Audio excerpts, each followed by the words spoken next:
When it comes to chicken, I'm your guy. Blinking. I'll have what Joseph's has. Look, somebody's talking about you. This is what we call the voice of God. Popping. Everybody just gets to focus on you. Grab me. Probably not the best thing for an introvert. I'm asking for you. Well, I like a good chicken sandwich. Touch me. Hi, David. Comment. Oh my God. Like. You're actually an identical twin. Push. Maybe I'll just ask Julie to talk about what it is to be No. an identical twin. Pick me up. No, you didn't. Shouting. Surprise! Jeremiah, just hang on a second. I just got a text. There's an edit for your new opening, Joseph. I feel really honored to have been here, man. But by the way, you've done a masterful job. Seriously. And it was such a joy.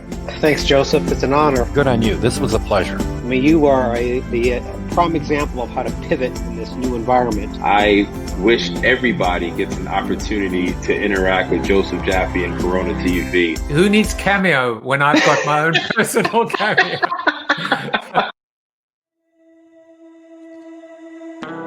Do you like that music? It's new music. It's new music because it's late night Jaffe. Hello, everybody. Hope you're well. Hope you've had an amazing day. I've had a wonderful day. I had a speaking engagement, which I haven't done as much these days because, you know, I'm a talk show host now. So, you know, I talk, but I talk to you as opposed to big corporations. Anyway, I hope you are well. I hope you are good. I hope you have an adult beverage. I forgot to mention to my guest today, to Tina, two things. One is, do you have your adult beverage? I've got myself, she says no, but she has time to get one if she chooses. Although, you know, it is 6 p.m. somewhere. Well, she's gone to get herself an adult beverage. Good for you, Tina. I am glad that you're going to be chilling with me and having a good night. Well, let's get into it, shall we? Today is Earth Day. It's April 22nd. It's Earth Day, and I want to show you something just amazing, amazing, amazing, amazing. You are just going to love this. This is a rendering of what the Earth would look like without the water. Isn't this amazing? Let me just show it to you full screen. That is our beautiful third rock from the sun, but without any water. I don't know why. I'm just absolutely fascinated by it. I could look at it for hours. And I don't know what it tells me. Does it make me happy? Does it make me sad? Or does it just make me curious? Not really sure. But happy Earth Day to everyone, and I hope you're taking care of our planet because it's the only one we got, and so we may as well take care of it. Well, a little sneak preview for next week. Julie Rose, Carol Camera, Bill Guertin, I hope I'm pronouncing their names correctly, and the Black Sheep himself, Brent Menswar. We've got 2 12 noon shows, and we've got 2 late night Jaffe shows. It's going to be awesome. And then, of course, the week that was. But before we get into the week that was, we still have to take care of the week that is. Tina Greenbaum, and I've had a long day. I should have said to her before, is it Greenbaum or Greenbaum? I would have said Greenbaum. Greenbaum or Greenbaum? She's going to tell me. We will find out soon enough. Everybody wants to know. People are intrigued. People are dying to know, is it Greenbaum or Greenbaum? Or is it Yellowbaum or Yellowbaum? We don't know, but we will find out. Tomorrow, we will find out what Tom Morris has to say. A friend of the show, a friend of mine, a previous guest. Tom will be my co-host tomorrow morning as we reflect on Tina Greenbaum or Greenbaum. Little bit of an update on the Jaffi Coin. You know, there are a couple of interesting things about the Jaffi Coin. At the moment, the Jaffi Coin is $1.96. But one thing you will notice, first of all, you'll notice a few things. One is lots of people are buying Jaffi, and that's the thing about blockchain. It's all public. It's all publicly available. But another thing you can actually see is something that's called weekly rally rewards. That means that 10,000 rally rewards will be distributed to all the Jaffi Coin holders, which is an estimated USD value of $8,400. And based on your percentage of ownership of Jaffi Coin, you will receive a piece of that. That's what I love about this creator economy, that we really are building community. We are building an economy together, and we all get to share in it as well. Whether you are a Jaffi Coin holder, a regular, like Tom Morris is, or a previous guest like Tom Morris is, you all get an opportunity to participate. Well, let's do birthdays quickly. Not many people on Facebook, but the great Ty Montague, the incredible Scott Powell, and the magnificent Tim Melbourne, amongst, you may as well just mention them all, Alan Fuller, Dave Dyer, and Amy Huddleston Worley. And too many people to mention on LinkedIn, but John Sumroy, Akshay Aurora, and David Bryant, happy birthday to all of you. Well, now it's time to get into our seated soliloquy. And our soliloquy today is called Dun Dun Dun Dun Dun Dun Dun Dun Dun Dun Dun Dun Dun Dun Dun Dun Dun Dun. I'm not going to sing anymore, but I am going to play you some music. Ernest Hemingway once said, "Courage is grace under pressure." Now, I think it's entirely possible he was motherlessly drunk at the time he said that. These days, it feels like we're constantly under this never-ending pressure that hits us from every side, angle, or direction. The British have an entirely cultural meme dedicated to keep calm and carry on. But what do you do when it seems like the world has gone mad and everything is collapsing in around you? How do you maintain your composure?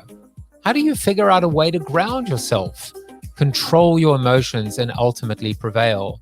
Well, damned if I know, but I do know one thing. My guest tonight can add some pearls of wisdom to the growing body of work and archives that I've actually amassed and learnt on the show, from the likes of meaningful and mindful forces like Daniel Gutierrez, Lodro Rinsler, Judy Glover, and many more. I do think it's important to maintain an exterior sense of calm when things are tough. If not for you, then for those around you, the people that depend on you, your family, your co-workers, your community. But that said, it shouldn't come at a cost. It shouldn't come at a price. The price of your sanity, the price of your authenticity, the price of your mental health. Suppressing emotions and bottling things in serves no purpose. In fact, it can and often does backfire. Showing vulnerability and leaning into fear, but not allowing it to consume you, is no longer a sign of weakness, quite the opposite, in fact. Saying I don't know or asking for help is quite empowering, even liberating. Above all, recognizing that the burden of pressure does not have to fall squarely on one person's shoulders. It can be shared. It must be shared. And you'd be surprised who would willingly accept or even embrace the ability to lighten your load. Perhaps the best way to end this soliloquy is a quote from Hitchhiker's Guide to the Galaxy. Don't panic.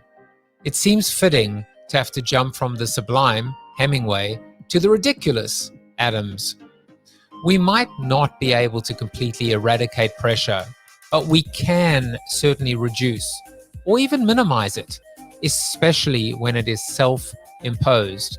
And with enough acceptance, practice, and perspective, who knows, it might even prove to be the perfect catalyst for growth, development, and transformation. Well, that was tonight's soliloquy. I'm going to bring on Tina in a moment. But first of all, just see who's watching tonight. Mr. Stephen Rubin is here. Who else is here as well? Anna Bowman is here, and she says, "Hi, Tina." Well, you'll get to say hi to her in a moment. Seth Sparks says, kind of sounded like the opening to Ice Ice Baby. Dun dun dun dun dun dun dun dun dun dun dun dun dun. How dare you how dare you take David Bowie and Queen and turn it into Vanilla Ice? And Glenn says, I would love to know how to achieve inner calm these days. Well, you are in luck, my friend, because Tina Greenbaum is going to tell us exactly how to achieve that inner calm. Tina works with executives who want to increase their performance level in high stakes, high pressure situations.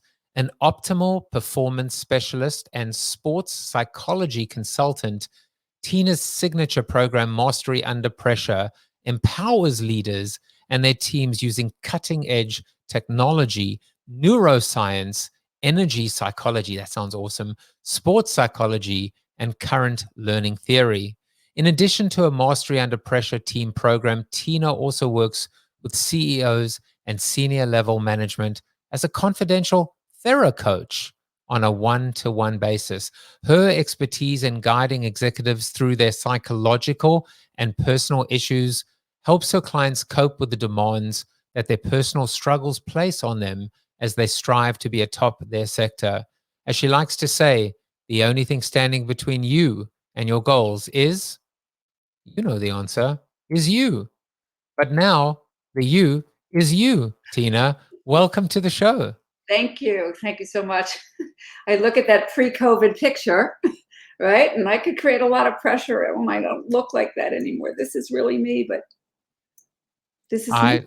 I love the you right now. Thank you.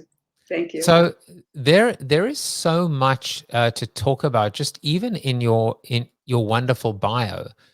For example, the concept of being a thera coach, which I assume is part therapist and part coach. So I don't know where to start because you are an optimal performance specialist, but in the green room before, you actually described yourself as a professional listener. You have so many intriguing titles. Tell me about all of them. What is a thera coach? What is a professional listener? Well, the truth is, we don't know what to call me. We have many conversations about this with my team, but the truth is I am a psychotherapist by training.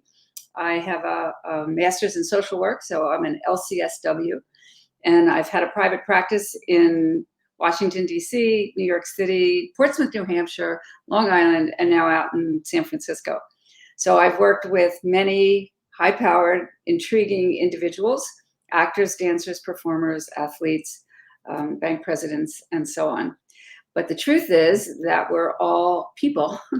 Underneath all of that, there's a human condition that repeats itself. I like to say there's only so many themes in the human condition, but there's an infinite variation. So we all have our own unique stories, but we follow certain, at this point for me, predictable patterns. And the therapist part of me, the coachy part of me, I'm really a teacher at heart. I love to teach skills. And that's how this mastery, under pressure kind of got started. I would listen to people and they would say, oh, my mother, my father, my sister, my brother. I said, great, but you're not changing. And now what do we do? So you have a lot of insight. And what do you do when you want to go for that next podcast that you're doing, or you want to be a TV star, or you want to go for the next interview? And all the things that happen inside is the area that I love to work with. It's that inner game and kind of tweaking it so that we become quite masterful. We normally, I normally find a quote and I put that quote right at the end, but tonight I'm going to put it right at the beginning for a very simple reason. So first of all, this is your quote: winning comes down to who can execute under pressure. And I think the quote itself is not that, it's not that profound, but I guess the person who said it was a wonderful person, Billie Jean King. And what I noticed is when looking for quotes under coping under pressure, so many of them were sports stars, athletes, but also actors. It's always funny, sometimes there's a particular subject and you see, for example, putting on masks or imposter syndrome, and you find actors, you find specific, sometimes it's authors, sometimes it's philosophers, but in this case, a lot of actors, a lot of celebrities Yes. are the people being quoted. I just found that to be very interesting. And it is, and that's where the sports psychology comes in. I have 3 sons. 2 of them were very competitive soccer players. And I used to kind of stand on the sidelines and say, I don't know a lot about soccer, but I know a lot about psychology. And if it's the end of the game and you're the one that's supposed to hit that penalty kick, I don't need to teach you how to kick.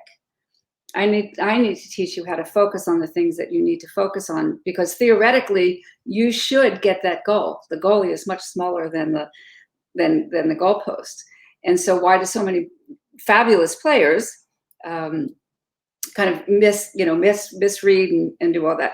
So focus is a really critical piece, both for an actor. I mean, it really is for everybody, but you say, why do actors and athletes have a similar, but they're performers. We have to perform under pressure in the moment. So it's really that in the moment that separates, again, the greats from the not so greats. Well, there's another point as well, and that is the magnification of the moment as well. It's not just a moment. I mean, you and I, if you didn't perform tonight or I underperformed, it's slightly different. But I think when all the eyes are on you, I mean, I can almost I feel like I'm in a therapy session right now, but I think that is the difference between the winners and the losers. It's the people that can just blinker and drown out, or not drown out, but just drown out the noise and the external boos. And I mean, a great example, you said you love basketball. Isn't it amazing when a player is taking free throws, and everyone in the background waving those things and trying to distract them, but it never works. I don't even know why they do it, because they're able to just, avoid and filter out all of the distraction. Well, again, it comes from practice and repetition. See, the thing about athletes, and this is my thing, kind of, we were talking about one of my pet peeves, is the thing about athletes is they know that they need to train the mind. And yet we put people into all kinds of other situations where they have to perform at the same level with no mind training. And so I can give you sort of an example of something for people to think about. I can't see you anymore, Joe. There you are. I was just giving you the full screen. Well, thank you. And that actually will be a really great example for the example that I want to talk about. So how do they do that? How do they focus at that level and be able to tune out all the noise wherever? So let's imagine that one of these rectangles is our conscious mind. These are the things that we can think about in the moment. I need to do this, I need to do that. And so it's finite. We only have a certain amount of space to fill this conscious mind. And if we overfill it, it spills over into the subconscious, and we don't have access to ourselves anymore. We're just kind of at behest of what our unconscious is giving us, the fears, what if this happens, what if that happens? So great athletes and great performers they focus on what we call task-related cues. So for you, Joseph, tonight, for you to be really good at what you do, what do you need to focus on? I mean, it's very simple. You. All right. And so if the phone rings and the dog barks and, and then you see somebody come and then you see them go, and then, somebody puts up a nasty comment, and how well do you think your focus on me is going to be? Yeah, exactly. Completely distracted. Right. So instead of having 100% of your attention, you now maybe have 30 or 40%. And then your performance will inevitably go down. Well, I'll give you a very real example, which is, and there are 2 parts to it. The first part was when something went wrong, I was so hard on myself because I'm such a perfectionist that I wouldn't be able to just compartmentalize it and just put it aside and deal with it later. And then the other part of it was, having whether it was having a bad show or having a technical difficulty, it was really difficult to be able to just, weed it out and just be in the moment and just keep moving on and say, let me make the most of what I have, That's right. as opposed to cry over the spilt milk. And I'm learning to get better at both of those. Yes. And so the practice and the repetition and the practice and the repetition, you're actually creating new neural pathways in your brain. And so those things, those distractions that came up early when you were a beginner, because beginners, that's what happens. We're not trained. We don't have that skill level. And that's why, the athletes are easier to look at because they do the same thing over and over and over and over and over again. If you watch the basketball players, every one of them has a ritual.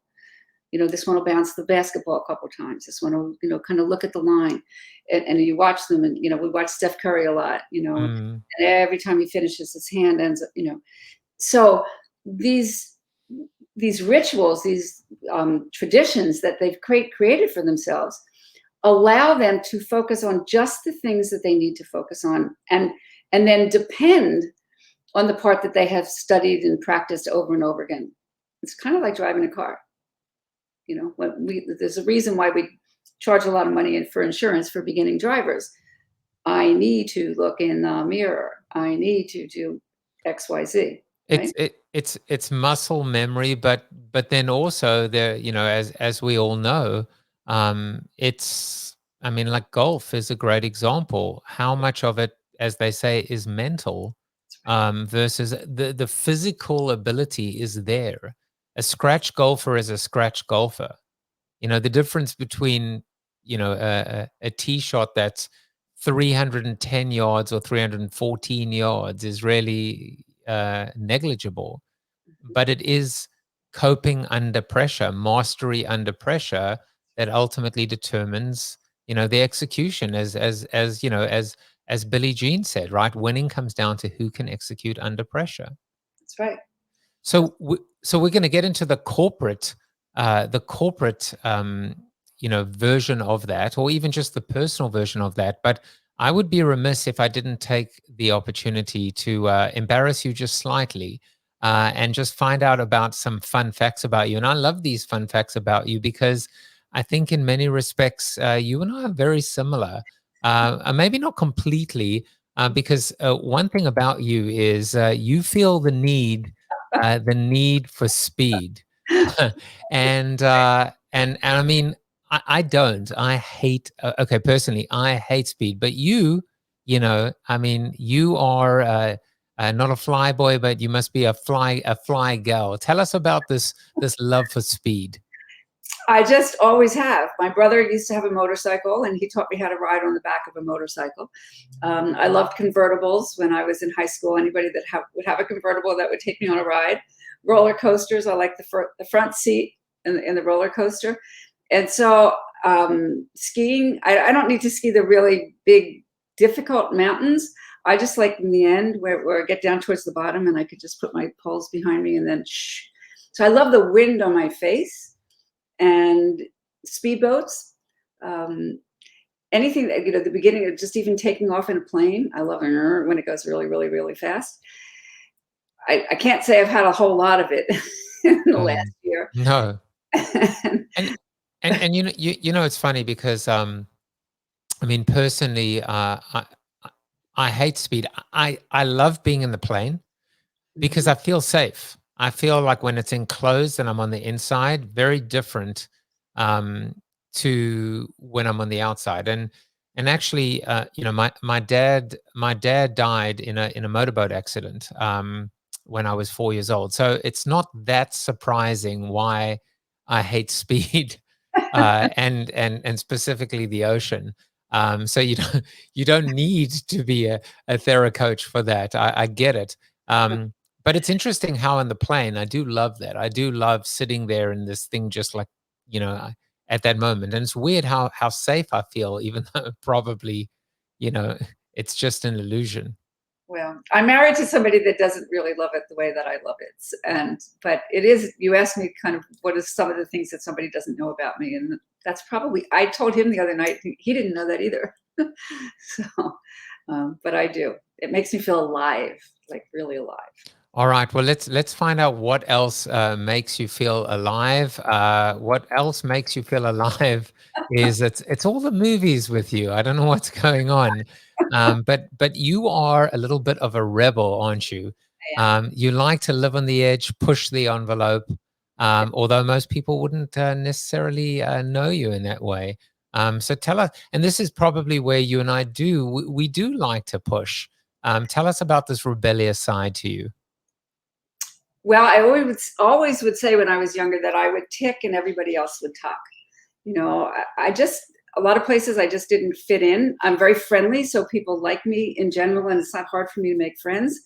But I love deep conversation. You know, I love things that that get me to think, and I like challenges, and I get bored. So I like to say, when I get bored with my clients, it's not they're necessarily bored with me, I'm bored with me. And so that's my signal that it's time to learn something new. I'm a lifelong learner. I just love to be a student, take courses. One of the beautiful things about my profession is I have to have continuing ed credits every year. And so that kind of encourages me to find, well, what don't I know about? And what do I need? I want to fill in. And it's just been an incredibly wonderful, fabulous career, actually, because I can take these skills that I have and I could be on TV, you know, or I could work in a prison, or I could work at an earth. I mean, I could do all kinds of things. And so that part of me that loves freedom and choice, I was just talking to a client a little bit earlier that I am unemployable. I haven't worked for anybody in 38 years, and there are times when I should have. You know, I've had a lot of ups and downs in my life as well, but I like the sense of autonomy. And if I trust you and I really respect you, I can work with you. But if I don't do well. I don't do well with authority that I don't respect.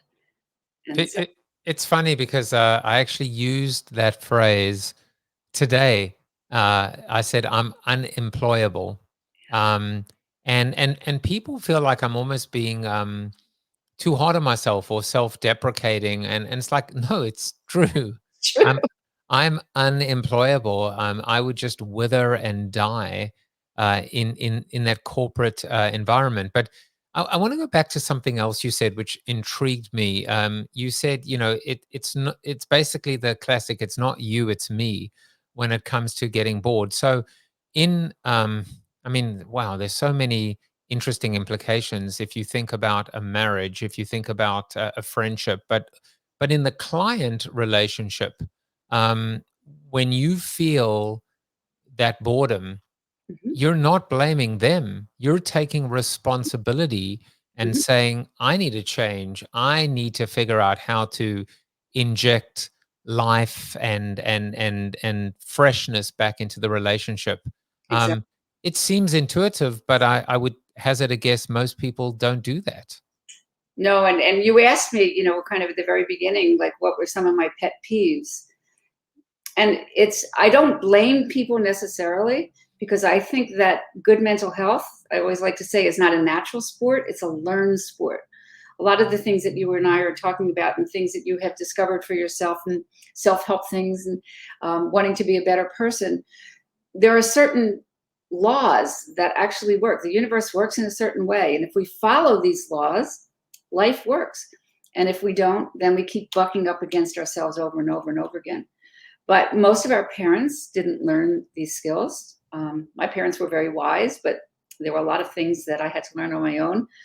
And once you get to that place where you begin to take responsibility for your own behavior, it changes everything.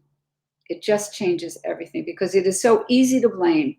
If we look at what's going on in the world and all the hatred and the bias and the I'm better than you and you're better than me and it's such a low level of consciousness.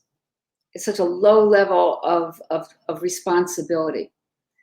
And my whole thing with this mastery under pressure, it's a way to teach the skills that will put you exactly in charge with that word. You know, empowerment has become an overused word, but it really is empowering to recognize I created this. So if I created this, then I could create something else. And you may be one step ahead of me, but I'm already thinking, well, I didn't create COVID, and I didn't create this political landscape, and I didn't create all this. Well, the truth is, we did create the political landscape. Maybe not individually, but collectively we did. We live in a country of laws. Who were you electing? You know, if you don't like something, become an activist. I mean, there's always something that you can do. You know, this whole thing with COVID and why it spread so terribly. Well, if people took a little bit more responsibility, that I'm not only responsible for myself, I'm responsible for you, maybe we wouldn't have had so many deaths and so many catastrophes. So there's a couple of things I think that I'd love to share that I think that would be helpful when you talk about the stress and the pressure. And I use a definition that I learned a long time ago, and it still works. So stress is the perceived amount of control that you think you have or you don't have. So the operative word is perceived. So let's just say that I'm afraid of dogs, and I see a dog in my peripheral vision, and my body begins to start to respond, and I get scared. So my perception of dogs is they are dangerous. You are a dog lover, right? And so you see a dog in your peripheral vision, and then oh my God, that dog is so cute. And you go over and that dog loves you. So really looking at where is the stress coming from? It's one of my favorite questions. You know, if I'm feeling stressed, where's it coming from? Am I putting it on myself? Is it some self-imposed perfectionist kind of thing that I want to do or think that I need to do? Or is somebody demanding something of me that I don't really agree with? But once I can name what's really going on, I love the reason I love my profession so much is I love to kind of dig, you know, what's really cooking here? You know, what's really the piece that's kind of getting this pattern running? And once we name it and identify it, then we can do something about it. Well, let's go. Let me see if I got this correct. Stress is the perceived amount of control. What were you saying? That you either have or don't have? If you have or you don't have. Okay, so in the case of the dog, right? Mm-hmm. There is most likely there is an irrational fear. Is rational or irrational, right? Rational. But we're putting a judgment on that. So there's a fear.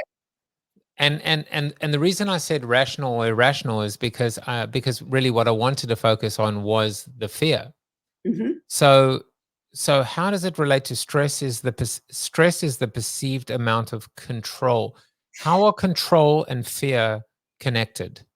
Okay, well, as soon as I begin to feel out of control, my fear rises.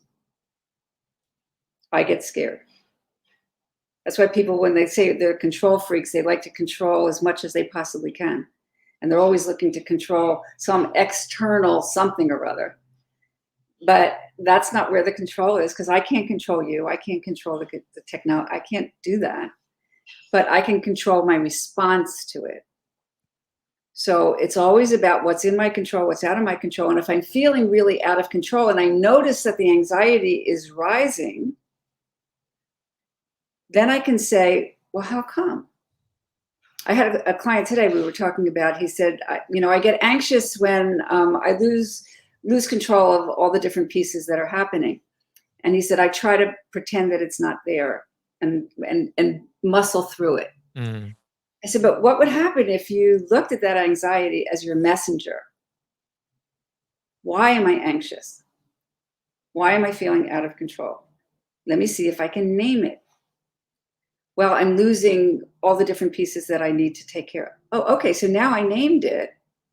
I didn't run away from it. I didn't pretend that it didn't exist. I named it, and now it becomes my friend because it's giving me guidance. So part of my program is really about, part of it is learning to use fear as your best teacher. What am I scared of? Why am I scared of it? What's the history of it? What can I do about it? Part of what I, again, love about the depth of my training is we may have things that are kind of affecting your life in the present that you don't really have direct access to, and you haven't got a clue how to change it because you can't even name it. But once we can name it, and once we can sort of find the origins of it, we can change it. There's, there's one more bill that I would, that I would probably layer on top of that, which is there are incidences or circumstances where there is no control, where you actually have no control over your situation. And I would imagine that naming it, right, naming the fear, recognizing how little control you have, being at peace with it and coming to terms with it can actually therefore lead to a low anxiety situation, because even though you have no control, you're not out of control. And I guess that's how it comes together. That's right. So with COVID, let's just say, we were every person in the entire world has been affected. It was not fun. I can, I not anything that I enjoyed, but I'm not struggling. I get it. I get what I need to do. I get what's in my control, what's out of my control. I choose the fact that I want to stay safe. I choose the fact that I want my family to stay safe. And so, okay, I come to a place of acceptance that this is what I need to do for this amount of time. And when the situation changes, I'll shift. But it's kind of, again, it's going with like what is, and yet I've had people that have struggled terribly in this period, just terribly, and people that have lost. And I'm not minimizing any of it.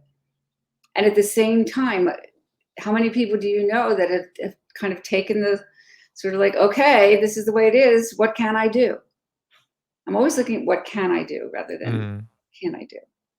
Well, look, I mean, me personally, even though my life was out of control in terms of speaking engagements, in terms of events, my story. I pivoted. I started the show. I also lost, just under 30 pounds, and funnily enough, it was the repeatable rituals that you spoke about. It was the focus. So many of the things that you mentioned at the beginning, I can see now, whether I even was aware of it or not. But that's what I practice, and I'm, almost, the rituals, the habitual behavior. It's almost, spectrum like. Yes. But it's religious. It's wake up in the morning, it's make the cup of coffee, it's make the second cup of coffee, and it's, and it's practicing everything, in order in order for there to be order. That's right. So when you think about, and you said it's religious, think about religions and the traditions. Right. Every in Jewish tradition, every Friday, and Lent comes every year, Ramadan comes every year. It's the same food, it's the same. So there's a wonderful kind of dynamic, and there's lots of different ways to kind of talk about it. But basically, we need structure to ground us. Too much structure creates rigidity. And this is where that really controlling personality comes from. Okay. We also need freedom. We need autonomy. We need fun. We need life. We need unpredictable things. But too much of that becomes chaotic. And so we're always looking for that right balance, and it's different for everybody. My ex-husband used to say to me all the time, I want you to do the wash on Friday, every Friday. I said, well, if you want to do the wash on every Friday, you can do it. But You too. I might do it Saturday. I might do it Sunday. You know, the wash will get done. I didn't like that idea of that ritual. It was too controlling for me. So everybody, there's a balance, but too much of one thing, okay, sends us off the roof. But in times of struggle and times that we have been through right now with so much uncertainty and so much fear, the best thing that you can do is to create those rituals for yourself. It becomes predictable. Every morning I do this. Every day I do this. Every morning I have my meditation group and I meet with the same group every single morning. It's grounding. Yeah, I love that, and every day I do my show, and it looks like I now have a new viewer, Nick Swain, and I have Anna Bowman to thank. He says Jaffi runs a great podcast. Thanks for turning me on to them. I listen to them every day now, so I'm a them. I'll take it. Jaffi can be a he, a we, a them, as long. I don't care what you call me, as long as you call me. Greenbaum. Which one is it, by the way? Green. Oh, that's so funny. So I grew up in Philadelphia. In Philadelphia, it was Greenbaum. In New York, when I moved to New York, it was Greenbaum. So you were right on both fronts. I say Greenbaum. Well, that sounds very New York. Greenbaum. Yes. So I want to move into the little bit of marketing part of us, which is you've written this book called Mastery Under Pressure, and maybe we'll bring some of this into the Clubhouse after show as well. But executives strike me as really needing to figure out how to become much more self-aware, how to cope under pressure, how to deal with anxiety. But all of these words, these ideas signify weakness, vulnerability. And as I said in my soliloquy, there are changes happening, but will the corporate world catch on to them in time in terms of understanding how to, control the controllables, but then learn how to cope under pressure, especially when so much is not controllable? That's a very, very good question and very astute, and has a lot to do with the marketing of what I do, because nobody wants to hear, hey, I got this great therapist for you. Hey, you got a lot of blind spots. So the way that I look at it, and I truly believe this, Joseph, is that the people that I work with, they're already great. They're already great. They've accomplished so many things. They're really, really, really smart. And if they want to be even better, there are certain things that they can learn about themselves that if they choose to be coachable, that they become then the kind of person that everybody wants to work for. I have a list that I wrote up at some point about great leaders. I'll read a little bit of it. They're calm, cool, and collected. They're able to let it go in the moment, which is what we talked about. They exude self-confidence. They're magnetic. Other people want to hang around them. They're highly focused. They have strong communication skills. They're empathic, highly emotionally intelligent, and trustworthy. Again, you might have other characteristics that I haven't thought about. But taking this kind of challenge, and I call it actually a responsibility to the people that work for you, to work to be that kind of leader. Where am I falling short? Where do I lose control? How do I get kind of with people and they know that I'm really annoyed with them? Learning to be a better, the people that are really, really great are highly emotionally intelligent. It can be learned. It's not necessarily, some people are more, born with more of it than others, but reading a situation, being able to read people, kind of, using your intuition, letting it expand. These are all like fabulous things to learn. So it's not like there's anything wrong with you. And the truth is that if the leaders that we have today do not step up, their employees will leave because they can, or, again, pre-COVID, they've been able to, a lot of the young people that they get one job, they're already looking, okay, this is good on my resume. In a year or 2 years, I'm going to be on to the next place. Well, what would happen if people didn't want to leave because your organization was so wonderful to work for and with? That's kind of what we're looking for. And my sort of stealth thing behind this is if I can encourage the leaders to buy into just the same kind of work that you're doing for yourself, that trickles down to an entire organization. And those people are also parents, and they're raising children. And to be able to raise a child from this really early age, you're responsible for that. You like to blame that other kid, but what did you do? What was your part? And so we start to build a generation of people and the next generation that take responsibility and have these skills built into their DNA. And that's how I think we change the world. Those character traits certainly talk to the new kind of leadership, servant leadership, humble leadership, authentic leadership, but they certainly are not generationally universal at all. So a lot of changes have happened, and I don't know why, but I'm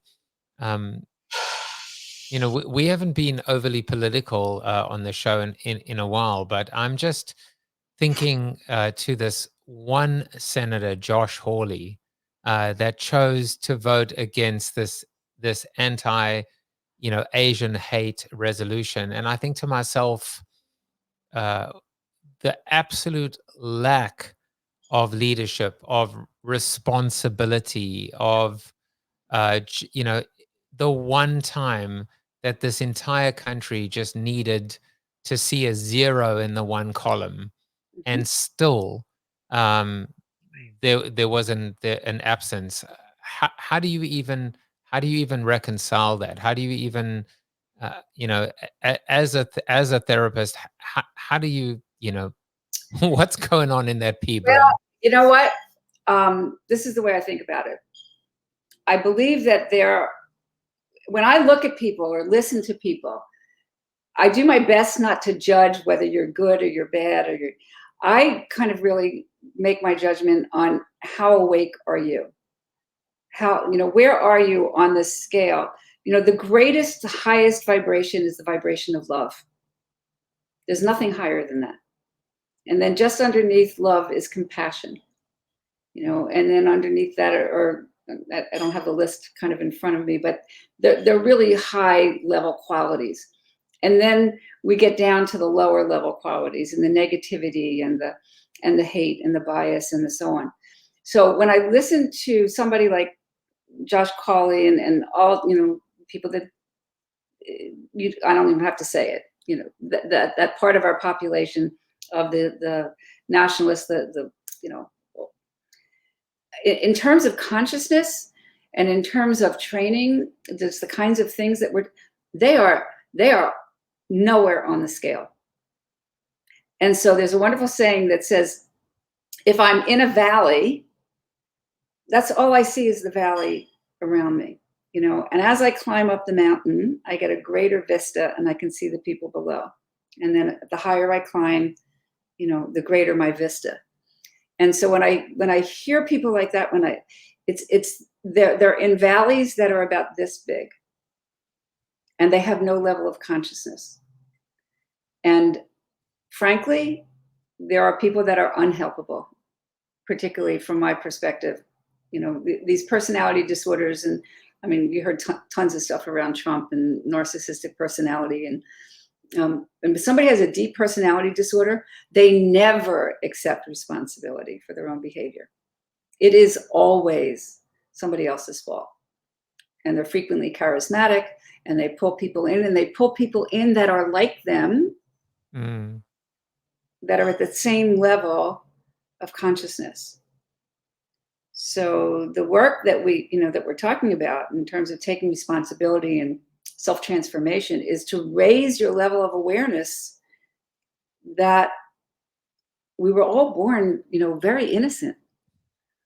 When we came Well, out of I'm thrilled to be able to tell you that I've just come up with the name.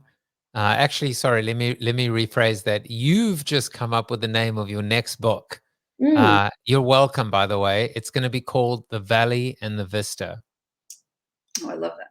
I'm gonna pre-order it right now. Let me tell you. But it just speaks so true about raising your game, rising up, and being able to see the world as it could be and should be.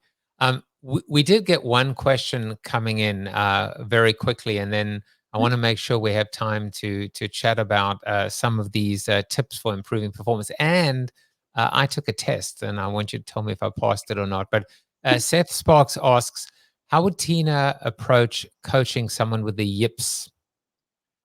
So the yips, for somebody that doesn't know, are these involuntary actions that have an origin of some kind of fear or some kind of trauma that happened to that person in an earlier time.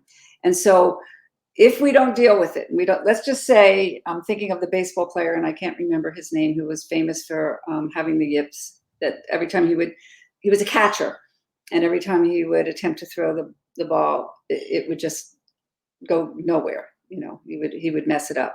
And then the more he tried, the worse it got. So remember, I was saying that the conscious mind is only so finite, and he's worried all the terrible things, and I'm afraid I'm going to miss, and then he creates that reality. Well, the healing part of it is to work with a trained therapist to be able to track back the origins of that yip. Where did it all start? And I think if I remember the story, he had a father that was extremely critical and, always had him under the gun, and he had a lot of talent. And so, but we have techniques. EMDR is called eye movement desensitization. There's another thing called blind spotting. The guy who worked with that, I know the people who worked with that particular catcher. So it's to be able to release the trauma that's held in long-term memory, and to be able to free it up, because it's like an energetic signature. It's in the cells, and when there's something that comes along that reminds that Wow. that of that experience, it just kind of goes off. Right. So it's clinically suppressed trauma. Correct. I mean, there is a distinct diagnosis for it. That's exactly right. Wow. Thank you for asking that question, Seth. So in the time we have left, I want to make sure that we talk about your wonderful programs and your wonderful work. One of them is a test. And I'm going to flash up as well a little a way that you can actually take the test, the peak performance quiz at masteryunderpressure.net, and find out how well you cope under pressure. Now, Tina, I took the test. I scored, my commitment score came in at 25 out of 30, and my score came in at 121 out of a total possible 200. So I'm not sure. I think the first number is good because the word nice was mentioned afterwards. The 121 out of 200, I'm not sure. How did I stack up? Well, actually, the real value of it is to make a time with me that we can go over your test, because I offer that for somebody who takes the test and wants a 30-minute consultation to kind of review it. But basically, I looked at it right before we kind of came on, and you're a little bit all over the place. There are certain things that you are very strong, and there are other things that you need work with.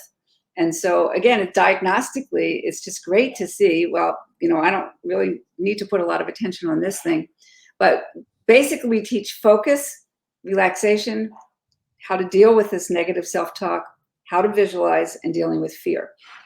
And so again, I don't have it in front of me, Joseph, but but I can, once we talk about it and I look at it, you can see pretty quickly. It's not the total score necessarily, particularly of those 5 topics. Your commitment level is, yes, that's pretty high. I want to do something about it. I want to learn. I want to grow. I mean, that is so me, by the way, all over the show. It's the same, even when I've done the Myers-Briggs, and I'm either extreme left brain or extreme right brain. And I'm kind of all over the show. I mean, that is, for example, what I will do is I will double and triple down on the stuff that I know I can control. For example, putting on a daily show, being able to perfect my craft almost obsessively, but at the expense of neglecting something else, which might be maybe the business side of it as well. And in fact, what I'll do is I'll run away from that, and I'll just ignore it. It's like the bills come and I don't open up the envelope, because that way I don't have to be exposed to the trauma. So I'm a very simple, primitive brain, let me tell you. Well, I mean, the truth is that you may be extreme in some things, but all of us have those areas that we do really well and that we really love. And that's what we want to spend our time on. And at the same time, it might be very glaring about the things that we're not so great at. And I'll tell you one of the best pieces of advice I got from somebody who was kind of working with founders. And he said, the difference between a solopreneur and a founder is a founder has a team, and the solopreneur does it by themselves. And I have learned through many schools of hard knocks and a lot of wasted money and all kinds of things to do what I want to do in terms of the scale that I want to do it. And I'm thinking the same thing for you. It's impossible to do it by myself. Too many moving parts, too many parts that I don't want to do. And so there's lots of ways that, I've done a lot of trades where people want my services and I want theirs, that have kind of gotten me going for things. But having a team and not having to be in charge of everything and to have it done, like heaven.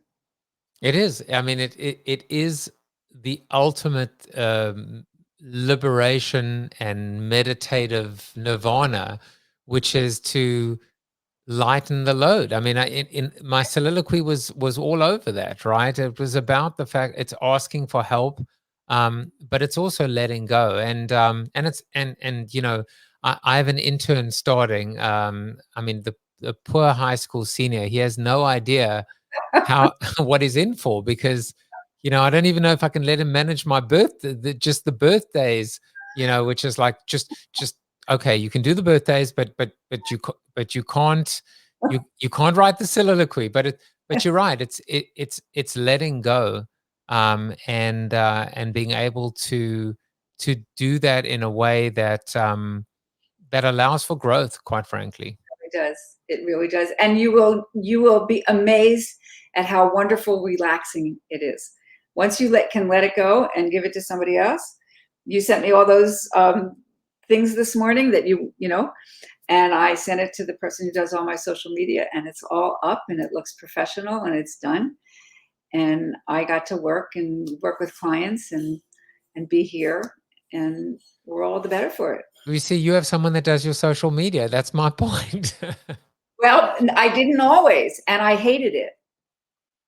I hated it the way that you hate looking at the bills, because it's not in my wheelhouse. I don't think that way. I don't like that level of detail. It's just not enjoyable to me. This is enjoyable to me. This is like delicious. Well, I am full. I'm satiated. This was delicious as well. What a beautiful word to describe it. This has just been time well spent, and we're lucky enough to go into Clubhouse and spend a little bit more time together.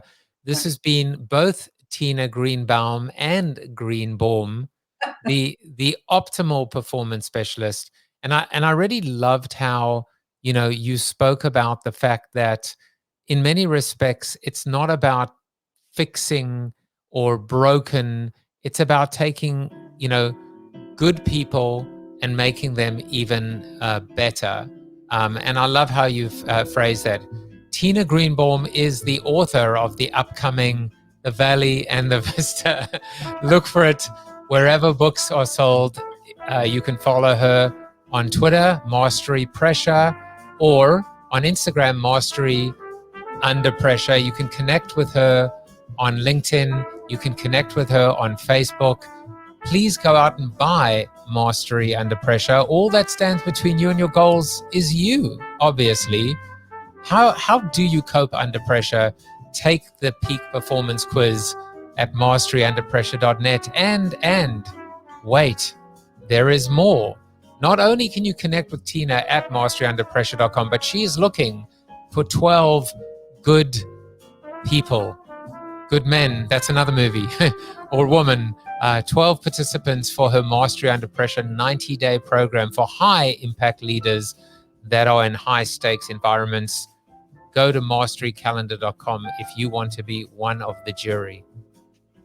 How does that sound? It sounds. Thank you. No, thank you. And look, one of the things, if you've watched the show, you would know that the final word on my guests always comes down to one Chuck Norris. And I have no doubt that Chuck Norris is going to say what I think he's going to say. You are Chuck Norris approved. See, I knew we would say that. Let's go to Clubhouse, and I will be back tomorrow morning with Tom Morris. Thank you, Tina. It's been a real pleasure. Thank you so much. Thank you for watching the show about hope, positivity, optimism, and if there's time left over, a little bit of marketing with your host, multiple author, and global keynote speaker, Joseph Jaffe. If you like the show, tell a friend or two. Please subscribe to the show, and if you want to get inside news, previews of upcoming guests, and much more, visit josephjaffe.com/subscribe to sign up for the show's newsletter. And despite the best ministrations of your wife, you still look ugly.